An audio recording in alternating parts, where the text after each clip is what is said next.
Wednesday, May 14th, 2014. We were supposed to continue last week's topic, and hopefully we will still get it tonight, but something very interesting came up today. This morning I received an email from Rabbi Hanan Ben Ayahu, and talking about different things. He just sent me an article that his father wrote, a very short piece really, and his father really didn't write much. Basically, he found a manuscript and he published from manuscript a few interesting pages, and he wanted to know my opinion on it.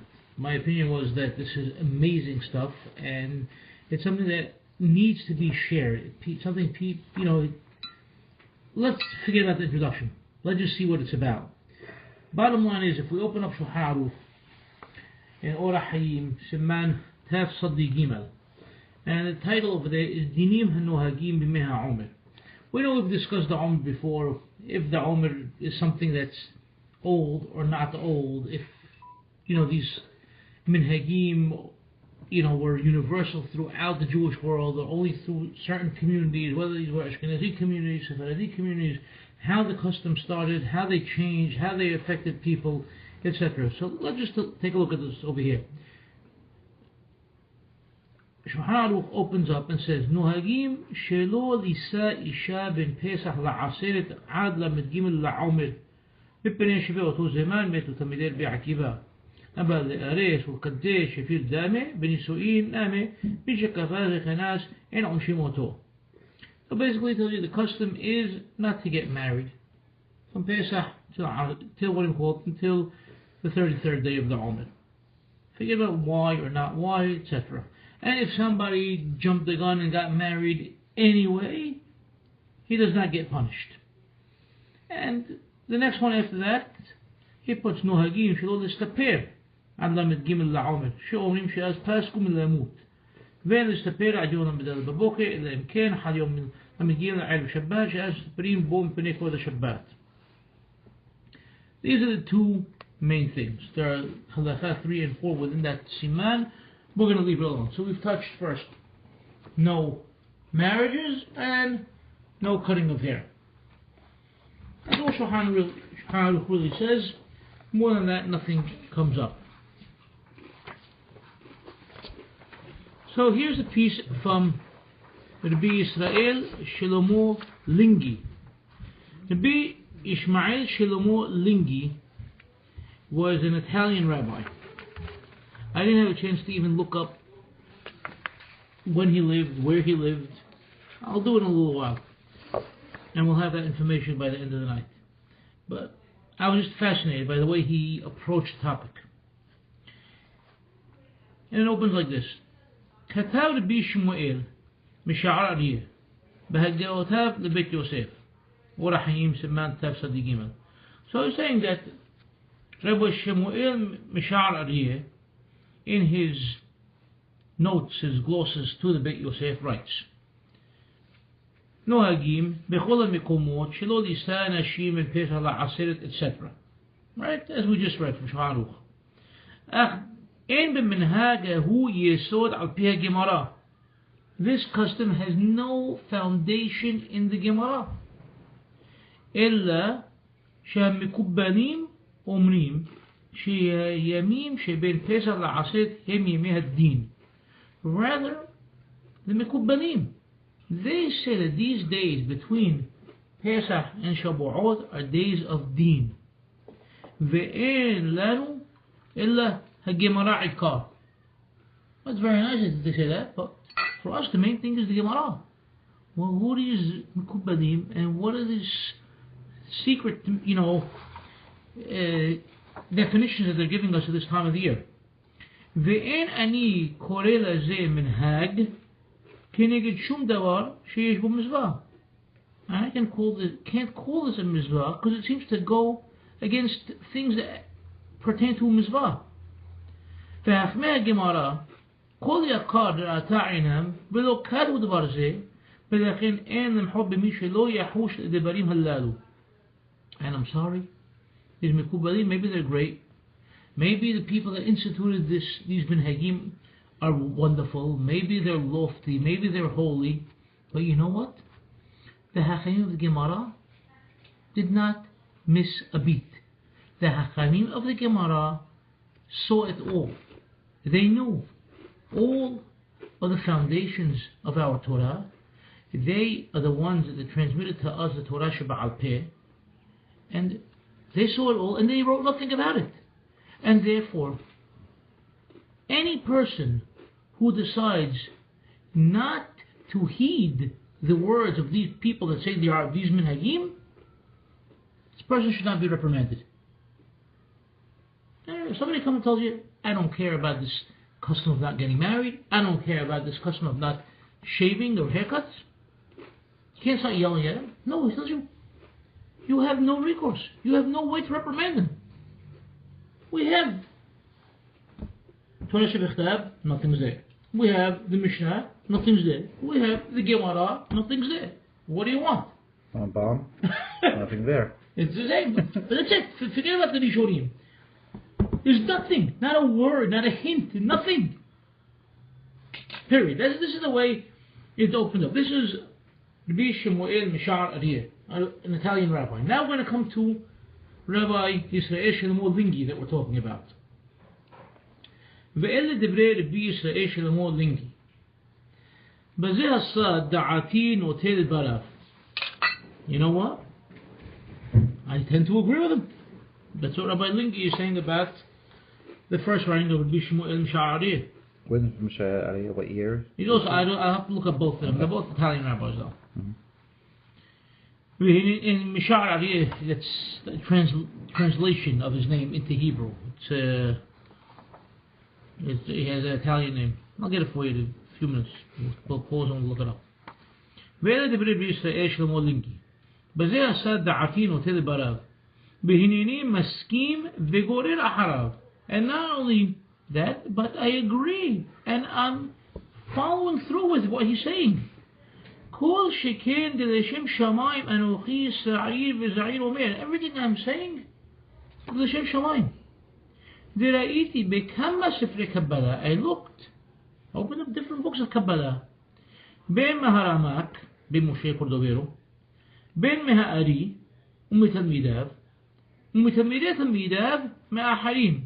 And I looked in Bimoshe Cordovero, I looked in the Ari, I looked in their students, I looked at their students, בין בכתיבת יד, כמו בדפוס. And I looked in printed books as well as manuscripts. ולא מצאתי וגם לא שמעתי עד עכשיו מי שידבר בזה לאסור. And I could not find anyone who talked about forbidding any of these practices. אפילו מהמנהג. And not even as a minhag. So they're not talking about it from a deen, they're not talking about piyasot, they're not talking about a minhag, they're not talking, they don't mention it at all. So where Shulchan Aruch get it from? לא משום שהם ימי דין ולא משום טעם אחר. None of them mention it because these are yemei din, like Bishimon Mishar Ariyeh is telling us, that the Mekubalim say, and not for any other reason besides that. Ela adrabba. And not only that, watch this all the more so. Harakah Bihayim Kohen, Betur Bareket. Bihayim Kohen is a very interesting character. He's a student of the Ari, and he's originally from Egypt, and from Egypt he moved to Halab, and he was known as Bihayim Kohen Mekubad Me Aram Soba.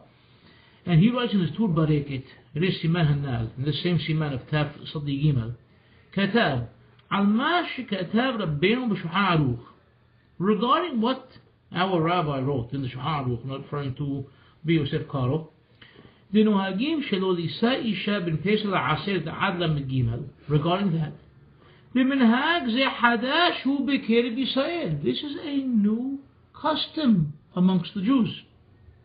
מפני כי הם ראו שלא היו מסתפרים בימים הללו. They saw people not cutting their hair during these days.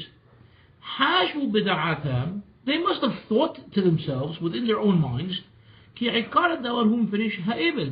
They must have thought that the main gist of this was because of some sort of mourning. מפני תלמידים דרבי עקיבא עליו השלום, because of the deaths of the students of Rabbi Akiva עליהם השלום. New custom. We're talking late 1500s telling you this is a new custom. We don't know about it. We don't know where it came from. We don't know what the reason for it is. It just crept out of nowhere. And this was a big mikubal telling you this.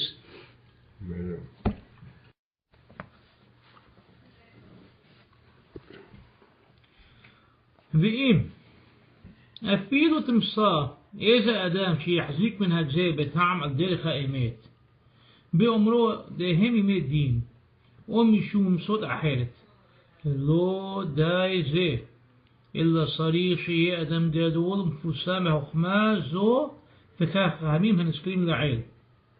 And even if you want to go and find a man who wants to strengthen and upkeep this custom, this minhag, and he says the reasons are on the path of the emet, in other words, according to the Kabbalah, because his reasoning will be that these are yemei din, these are judgment days, or mishum sod aher, or because of another secretive reason. Lo da'izeh, this is not enough. Ela sarih sheyeh adam gadol fursan b'chokmah zo, ukach chachamim haneskrim la'el. And not only that, he has to be a world-famous, world-class hacham, and not just a world-class hacham, but he has to be on the level of the hachamim that we mentioned above. In other words, like the hachamim of the Gemara. Velo ke'elu שמראים חכמים בעיניהם ומראים עצמם מקובלים ובקיאים גדולים בחוכמה זו, and not those that like to show themselves off because they think they're rabbis, or they like to show themselves off like they're rabbis, or like they're mikubalim, or like they're biki'im gidulim, like they're so proficient in the chokhmah and the wisdoms, and really we all know what they are. ובפרט באמצע העמיה הרסות ובדרושם חיוסיה, and they especially like to show themselves off by hanging out with the simple folk, because then they really look great, like wow, super exalted, and they give these speeches that are full of emptiness, and the people around, they're out there, they're drooling over them. Have rabbis like that? I wonder. I think we still have rabbis like that. ואינם יודעים בין ימינם לשמאלם, and they do not know how to differentiate between right and left. These are not the rabbis we're talking about. ועוד הגם שיהיה מפורסם, and not only must he be famous like we mentioned above, מה יוכל לומר בזה? Okay, so what? So he's famous. What's he going to say? He's going to have to explain it. He's going to have to give, the reason behind it, where it came from, how it developed, why it exists. How come the Hachamim of the Gemara didn't know about it? How come it's not mentioned, where it sprung up from? How do we have Hachamim telling us, like it'd be Haim Kohen telling us it's a new minhag among Am Yisrael that wasn't known before? This guy's going to have to do wonders. Basically, he has to be Mashiach, according to what he's telling us over here. ואין להשגיח לדבריו כלל וכלל נגד מזוות עשה שכתוב בתורה ואתם פרו. And definitely, I don't care what the guy's going to come and say. We don't listen to him. We can't listen to him. You know why? Because no matter what he's going to say, it's going to go directly against a clear-cut mitzvah in the Torah which says ve'etem peru.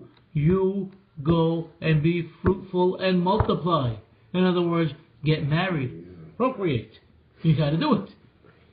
וידוע דהחמים זכרונם לברכה עשו כמה וכמה ייעודים ואזהרות כדי שיישא אדם אישה ושלא יעבור על מזבח זהו. And we know how many things, pathways that the Hachamim set up, and how many warnings they gave us, in ways to conduct ourselves in order that a man gets married to a woman and has children and fulfills the mitzvah properly. ולما לנו לעבור אותה 6 שבועות בקירוב. And why must we take this entire 6-7 week period and say, you know what? No mitzvah perurbu. We're abstaining. We're going to be monks. That's pretty much what it is. That's what it is. Because it's not our religion. It goes against our Torah. This is impossible. كي أفعل جاد من دين شو حاروخ مطار لما تجيما ذائرة. And even though from the deen that we read in Shulchan, we opened Shulchan told us in Siman Tav Saddi Gimel, he told us this, it's only until the 33rd day of the Om. So we have 33 days of not marrying, okay? So now we chop down this 6 or 7 week period in actuality to 33 days. So we're talking about 5 weeks. Okay? مكون نقوم من لما الجمل عاد رش حوض السيفان إنام يمين ميوحدين نساء وتا. But from the 33rd day of the Umrah until the Rosh Chodesh Sivan, these are not special days to get married. كيفاً ده عولام نهجو, because this is not a time period when people get married, because now you're going to say we get married. This is not a time to get married. Why don't we get married during this time period? It's not something a lot of people aren't familiar with.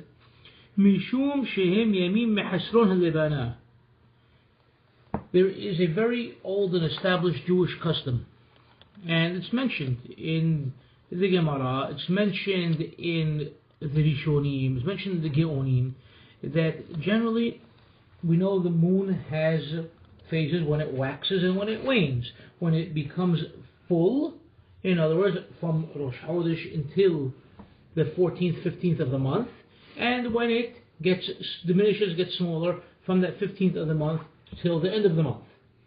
And the custom among Am Yisrael generally has been that you get married in the beginning part, or the first half of the month, when the moon is going from small to big, and not the second half of the month when the moon diminishes from large to small.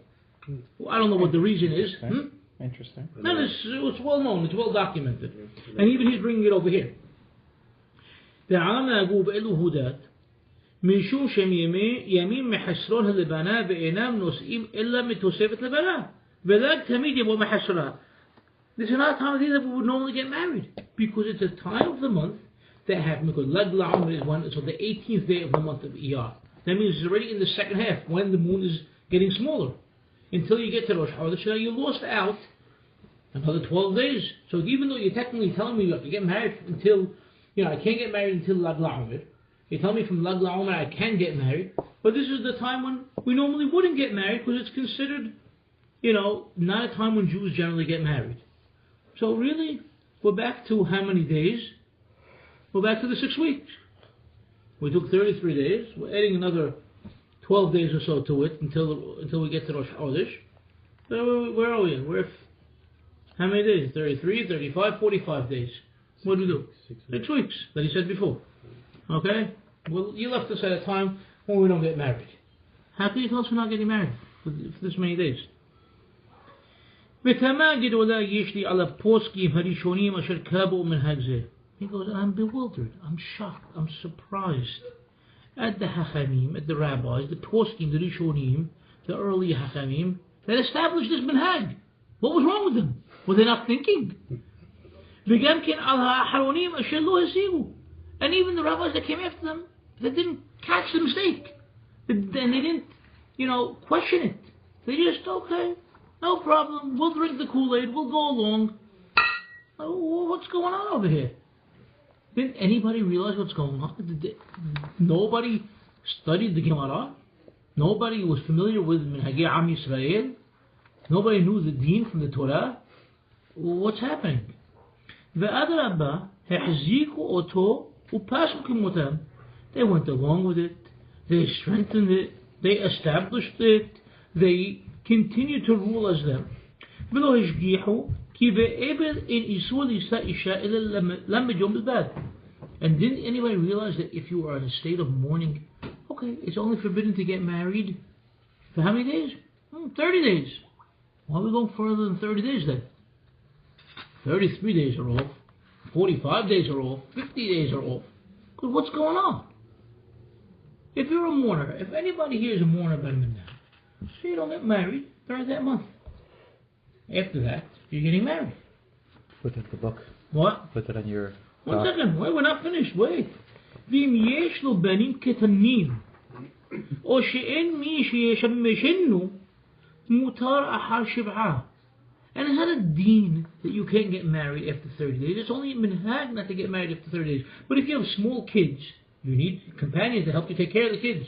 You have to go to work. Who's going to take care of your kids? Or if you need somebody to help you, you need that companionship. You can't be left alone. Some people cannot be. They need a mate right away. that it's permissible, al pi ad-din, to get married after the 7 days of mourning. So if any person here is a mourner, or anybody in the world, okay, is a mourner, they don't get married within that month. But if they need to, you get married after the 7 days. Even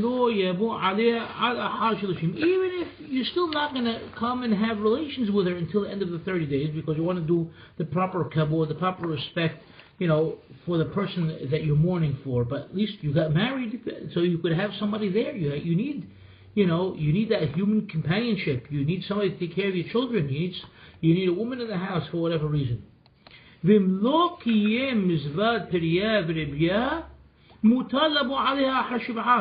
And if you still have not fulfilled the commandment of Pirya v'Ribya, being fruitful and multiplying, you haven't had children yet, not only do you not have to give, not only do you not wait to get married, you could get married, and you don't have to wait the 30-day period of not having sexual relationships. Immediately after the 7 days are over, you could get married and have sexual relationship with her in order to fulfill the mitzvah of the Torah. And we know the strongest mourning, the strictest mourning is when you are mourning a parent, a father or a mother.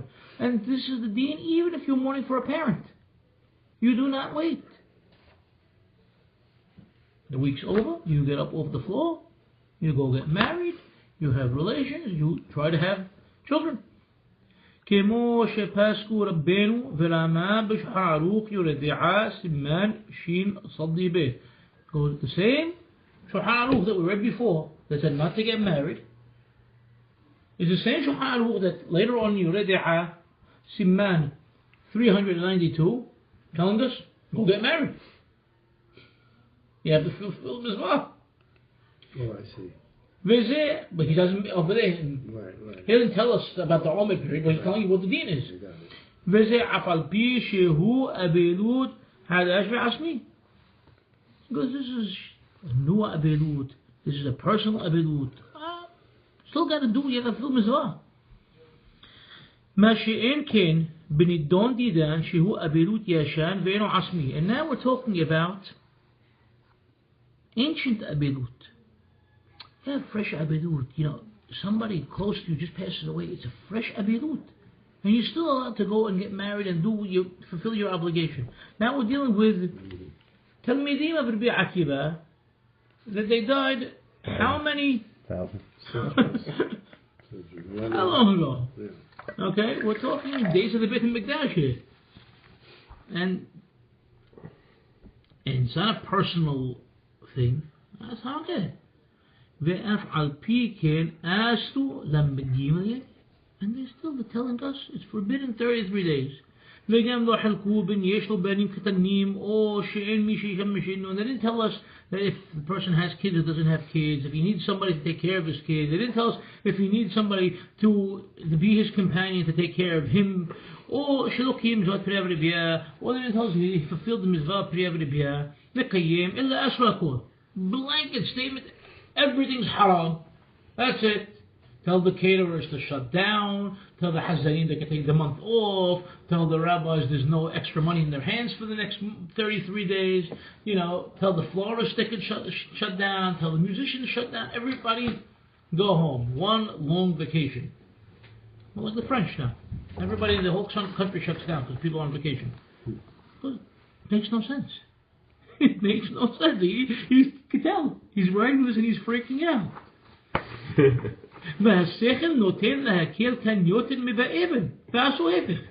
He goes, and logic, reasoning tells us that in a case like this, we need to be more lenient than when we have our own personal abilut, our own personal mourning. And what did these rabbis do now? They did the exact opposite. They made it harsher, stricter, more severe. And we don't know why. ועמדתי בתמיהה זו איזה ימים עד שראיתי בית חדש אור החיים ריש סימן תסג ושלום. Because I sat here dumbfounded for days, not knowing what to say, what to do, until I saw the Beit Hadash. Bait Hadash, what does he write?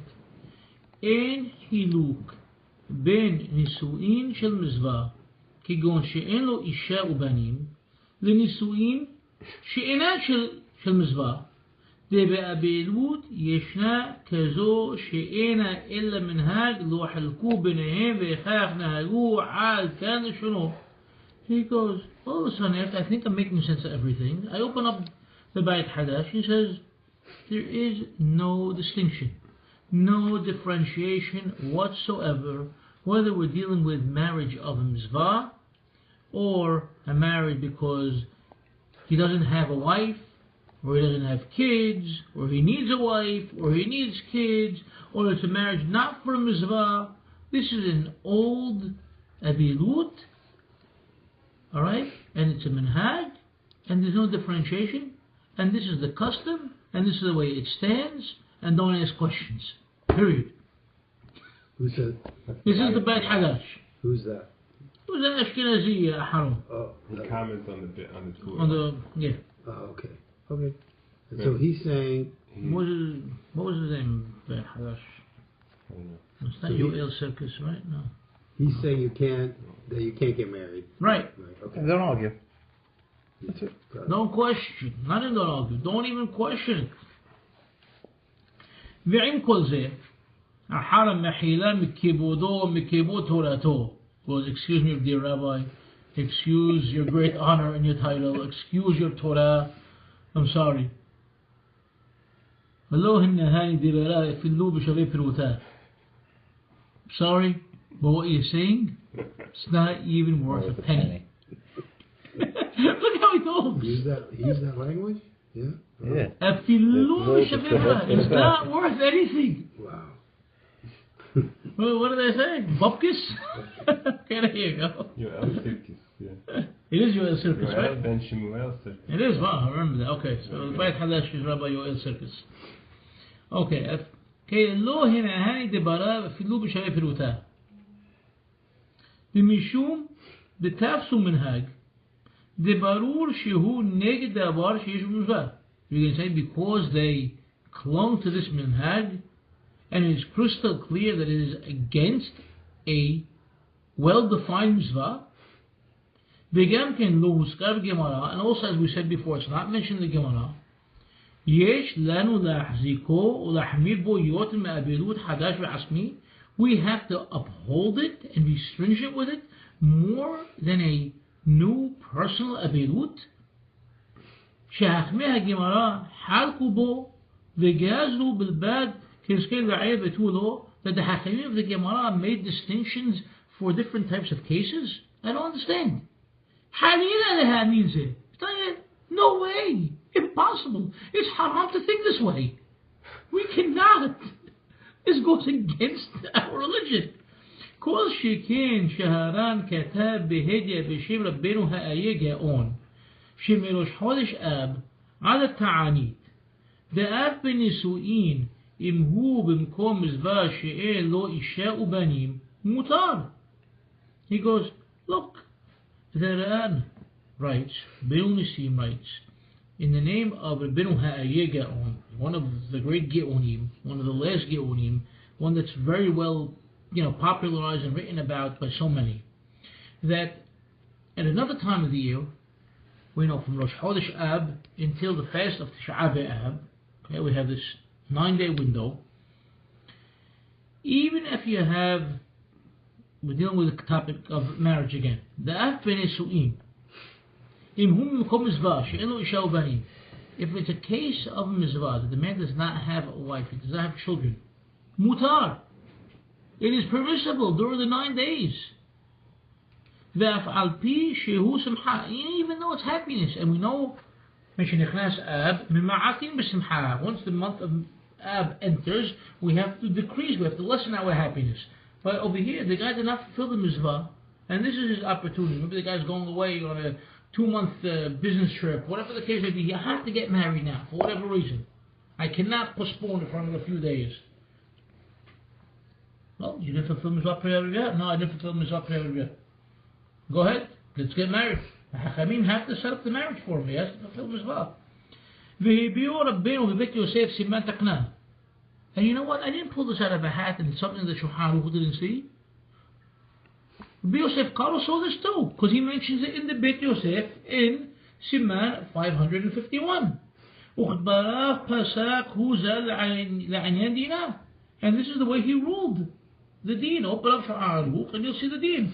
إلا إذا كتب شلو نهاجم مشوم دلهم سمنا لهم الكاف معين شام. But he also wrote, yes, that this is not the common practice because people consider it bad luck. This is a time of year where it's considered a bad luck time. We're all familiar with the 9 days. Okay? But he didn't tell us that it's haram. He said this is the deen. But people generally don't do it because people consider it bad luck. ضعف على الجاب ديش حولكين بزي فأسوا هالدبار أفلوا لمي شئنوا إشاء بني. And even though there are people, there are those that argue and disagree with this and they forbid this type of action, okay, even for somebody who does not have a wife and children, כמו שפסק בפירוש שם הרמי. Rami is David's friend, Rabbi Mordechai Yefid, the Lebush. Okay, the Lebush forbids it. Okay, על כל זה אפשר לחלק. Even so, we can differentiate. We can make a difference here. שחורבן הבית ואבלות ירושלים חמיר תפל. Sorry, with all due respect to Rabbi Akiva and his students, the destruction of the Beit HaMikdash and of the holy city of Jerusalem. Beit HaMikdash in Yerushalayim, Rabbi Akiva and students. What carries more weight? Beit HaMikdash in Yerushalayim. And not only that, they got Hazemer Kesar within a short period of time, 9 days. מה שאין כן בנידון דידן שהזמן הארוך מאוד. In our situation during the Omer, it's a very long time period. והאבילות התלמידי רבי עקיבא אינו כל כך גדול וחמור. Sorry. Nah, you can't put it on the same playing field, at all. It's totally different, he's telling you. ומכל מקום חשבתי וחזרתי לחשוב כדי למצוא איזה טעם וסעד לדברי הפוסקים. You know what? I'm not here to bash the poskim. I'm not here to make fun of them.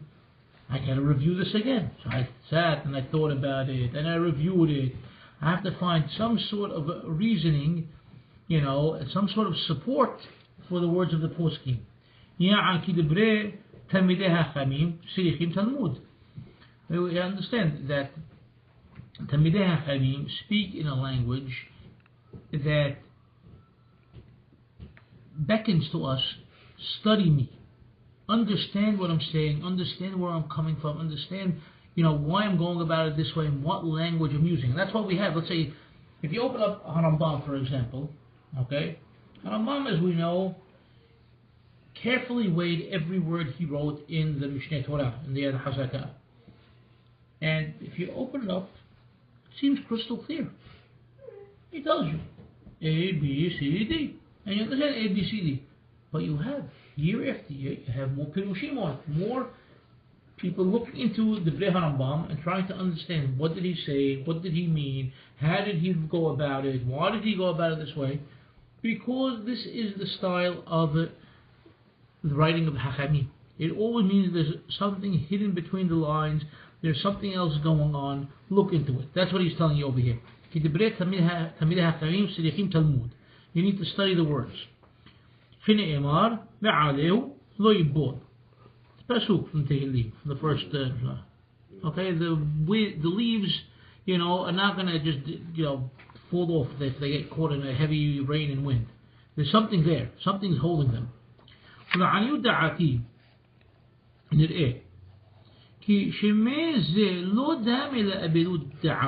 Maybe this is not comparable to regular abilut. אשר הסיעו גיבול לאסור עד אחר 30 ימים ועד אחר 7 למי שלא קיים מצוות פרייה ורבייה כנזכיר לעיל. Maybe it's not regular, and that's why it goes beyond the 30 days or beyond the 7 days, as in the case we discussed. כי תלמידי רבי עקיבא שמתו בין פסח לעשרת ודאי לא מתו כולם ביום אחד ובית ימים. Because we know the Talmidim of Rabbi Akiva, his students, that died between Pesach and Shavuot, surely they did not all die on one day or on 2 days. إلا بكل يوم ويوم إله يميم هيوم يتيمهم. On each and every day, they died. Few today, few tomorrow, few the next day, etc., etc. וכיוון שכן נהגו לנהוג אבלות בכל שנה ושנה בכל יום ויום באלו הימים. And therefore, on each year they established this custom of mourning on all these days, because on each one of these days different חכמים died. בשביל אותו סיכום שמתו באותו היום. Day one, we're going to have, mourning customs for the 10 students that died. Day 2 for the 15 students that died. Day 3 for the 2 students that died. Each and every day, for example. כגון ביום ב' לעומר מתו מהם סיכום פלוני. פירוש בכל שנה ושנה למה ב' לעומר צריך להסתער ולטבל מאותו סך שמתו. For on the 32nd day of the Omer, this many guys died. So we're going to mail from them. וכן on the 3rd day, and the 4th day, and the 5th day, and the 6th day, until you get to the end of the Omer. So each day you're mourning for different people. ופירוש לא שייך לדמותו לאבלות העלמא. And if that's the case, you can't really compare it to regular אבלות. ודמה ליום אחד בשנה שאירע בו שרות, שבכל שנה ושנה אנו מתענים לאבלים בו. It could be comparable then to a day of tragedy, like we have, for example, 9/11. Okay? If you ask somebody in 1998, September 11th mean anything to you? It means nothing. It's a regular day, regular day. Any memorial service today, they're going to look at you like you're crazy. But after the incidents of September 11th, World Trade Center came down, Pentagon got, flame flew into it, everything that happened. Now 9/11 is a day. It's a day that we commemorate each year. It's a day of mourning. It's a day of services. So maybe that's what this is. We had all these different Talmidim that died of Rabbi Akiva, and on each day now we're having a different memorial service for each one of them. Maybe that's what's going on over here. But maybe not. Ella. Now watch where he goes with this. Ella mishmitam zeh. Nish'ar gam adayim makom lakshot. But if that's what we want to say, we're saying, each one of these days of the Omer is a memorial day to these people. So each one, it's not regular avilut, it's memorial services each day. And you know what? I can still question it. I still have a problem with it.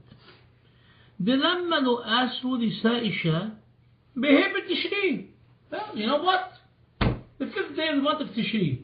Let's say it's haram to get married. You know why? 20 Jews died on that day. It's a reason not to get married, right? And on that day, Rabbi Akiva was captured, put into jail, and he died. Or how about the 7th day of Tishri?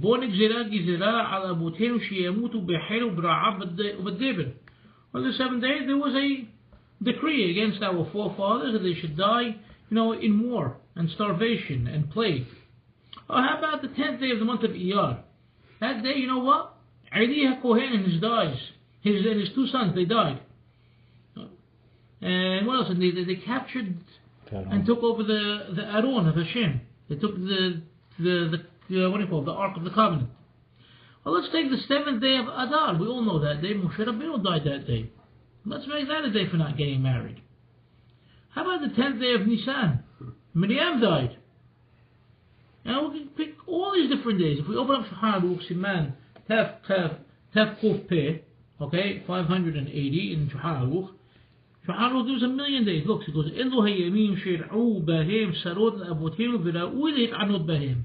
Because these are days of trouble that happened to our forefathers, and it's worthwhile to fast on these days. And even though, and even though some of them are on Rosh Chodesh, there are those that say you should fast on them. And he starts, Be'ehad b'Nisan metu b'nei Aharon, Be'yod bo meta Miriam neselek be'er, Be'kavav bo met Yehoshua ben Nun, Be'yod be'iyar met Aliyah Kohen shne banav nishba Aron, Hashem, Be'kavhe bo met Shemuel HaNabi. And it keeps going on. It's at least 15 more lines of bad days throughout the calendar that you should fast on every one of these days. None of us fast on these days. We'll ignore the whole siman. Nobody talks about it. Well, you know what? If each was, so these are memorials, and these are memorials. Let's all not get married on any of these days. We have weddings on all these days all the time. Notice he only brought us over here. Rabbi Yisrael Shemuel Lingi, he brought us the days that happened the first half of the month. He didn't bring us every date that Shulchan Aruch has. The days, for example, he brought us. וכן משאר הימים דכתב הטור באורח חיים סימן תק"פ יעין שם. בימים מרים הם. They were very bitter days. וכל שכן דבהם יש מי שסובר שיתענו כמו שהוא שם. And the people of the opinion that you can fast on these days, like we just read over there. דילו היה בלחוד מיתה משה רבנו עליו השלום מרים ואהרון בחיי יוסף. If we just picked out certain key individuals like Moshe Rabbeinu, Miriam HaNebiah, Aaron HaKohen, people like that, היו יכולים לחלק ולומר, דלו דמים משום דאלו מתו בזמנם, וכמיתת כל האדם שמתים על מיתתם. These were special people, these were, there were circumstances involving their death. They didn't die in a normal fashion that people usually die. Each one was something, surrounding it. I could understand you pick out 3 days, 4 days, 5, 6, 7 days, spread out throughout the year. There's no person that lives forever, for eternity, and does not see death. That happens. And even for these great people, they didn't say anything except fast on these days.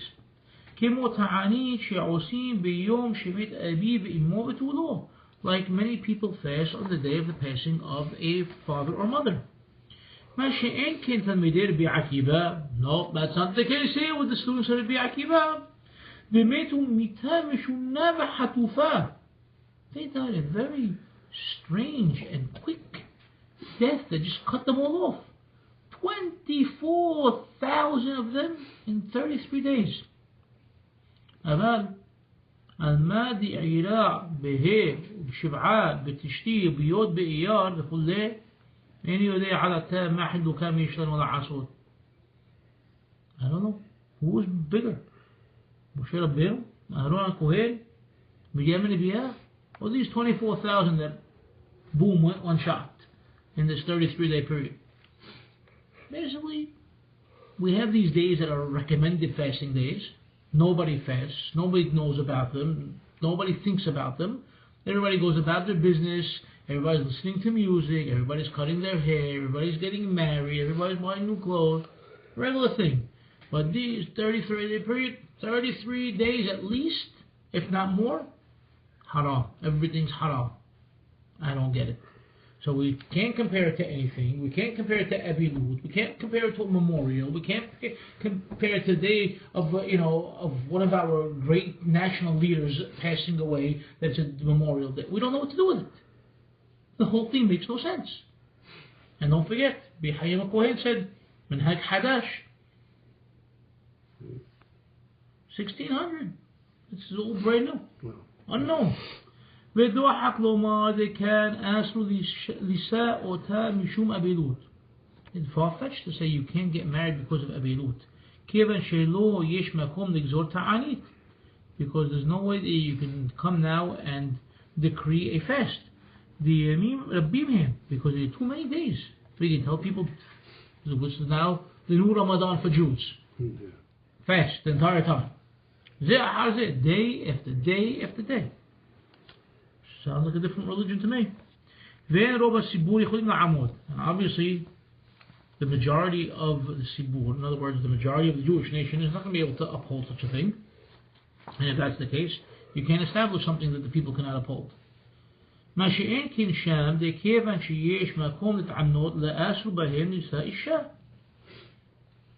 on those days, if, let's say Moshe Rabbeinu, for example, okay, you want to fast that day. They didn't say anything about not getting married, because the mitzvah of getting married.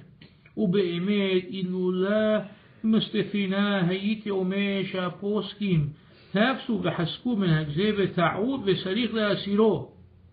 Based on everything I see so far, all the poskim, all the hachamim that latched on to this minhag, they just, signed on, yeah, okay, I agree. Without thinking about it, obviously, they're all mistaken.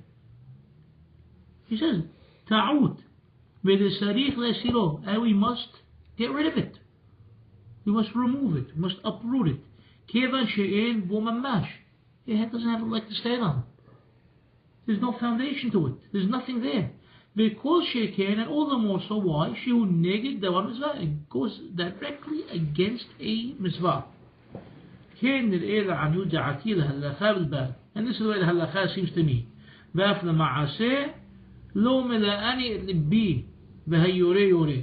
He goes, putting this into practice, I'm going to obviously have a hard time, because this is what people are doing now. But it's up to me. This is what the halakha is. Halakha tells you, ignore this minhag that's a mistaken minhag. Ignore the rabbis that said to do it. Ignore all of this. Toss it out. And let's reestablish Judaism the way it was. That we have a mitzvah to get married. And there's no reason for these days to be in a negative scheme. And that's it. And this would be my ruling. Did he have a chance to put this into effect? Maybe among a small group of people, in northern Italy, in his region. We're talking about early 1700s or so.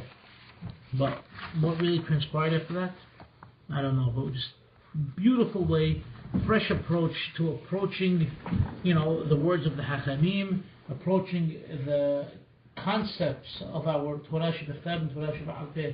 I thought it was wonderful. Yeah. And where does Maran come with what his ruling from? What do you mean? What's his source? What's his source? If he has a source over here, he's probably just copying it out of the Tur. That would be my guess. Let's see if he says anything over here. Lashon Tur. Yeah, he copies it right out of the Tur. Let's open the Torah on it. Hmm? Let's open the Torah on it. What is it open? You're going to see the same thing. It's Lashon Tur. He's copying the words. These are the words of the Tur. The Tur probably got it from his father, the Rosh. Which came from where? From Germany. And this goes back to what I've said in the past. I believe that these customs, these mourning customs of the Omer, all really come from, unfortunately, the decimation of hundreds of small Jewish communities along the Rhine River during the times of the Crusades. Crusaders came through, wiped out all these Jews on their way to take over the Holy Land. That's what, and until today, the real Ashkenazi communities have certain types of kinot, if you will, certain dirges that they actually recite on the Shabbatot of the Omer period.